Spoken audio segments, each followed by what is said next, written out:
It was the type of performance that I just had a feeling it was simmering. It was coming. The last 3 to 4 matches, Arsenal are missing too many chances, still winning, by the way, still finding a way through own goals and set pieces and penalties and whatnot. We are still finding a way through, and we sit top of the Premier League anyway. So it's a hell of a position of strength to be critiquing from, the fact that we're leaving so many goals on the table. But I just had a feeling that it's going to click. At some point, it's going to click. I mean, I said it again, like at some point, it's going to click. These things naturally correct themselves over the time. That XG differential and all that sort of stuff, it corrects itself over time. It's a matter of when is it going to come together? When is it going to click? And what was interesting in the build-up to this match, I read and heard so much, a bit of the opposite in terms of Aston Villa and their recent trend, their successive wins. They've been sort of defying those statistics. They've been clinical with their finishing.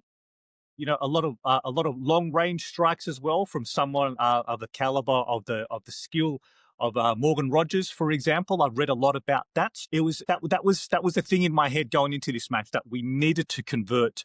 I thought we needed to score in the first half as well. I was a bit nervous and edgy at halftime. I'll come to a bit more of a structure of the match itself after I just share some initial thoughts here. But it was a matter of when it does click, someone's going to cop a hammer in. I think I said as much a few days ago. I didn't want to get too ahead of myself. I didn't want it to say it's going to happen in this match.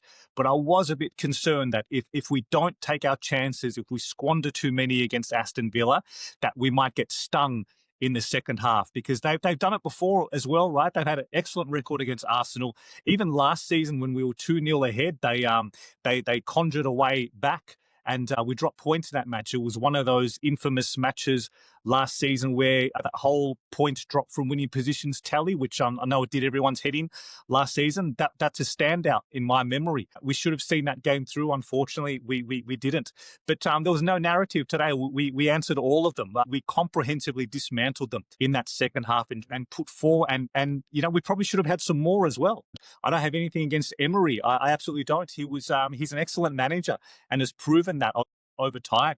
He was just the wrong person at the wrong time for Arsenal. He wasn't supported, right? It was a very disjointed time at Arsenal Football Club, from executive to ownership level. There wasn't that natural cohesion. The relationship between the fans and the players was damaged. I mean, I don't need to go into all of that. We all know the history there. So look, where I'm going with this is I don't have anything against them per se. However, just in recent seasons, you know, Aston Villa have been a thorn in Arsenal's side. No better example than that match at the Emirates a couple of seasons ago, wedged in between the Bayern Munich Champions League tie, where we were on top of the Premier League. And had we taken our chances that match, Trossard and Martinez one-on-one, comes to mind. Martinez always has something to say about Arsenal, it seems, and so do Arsenal fans in return. So it's a bit of a two-way relationship.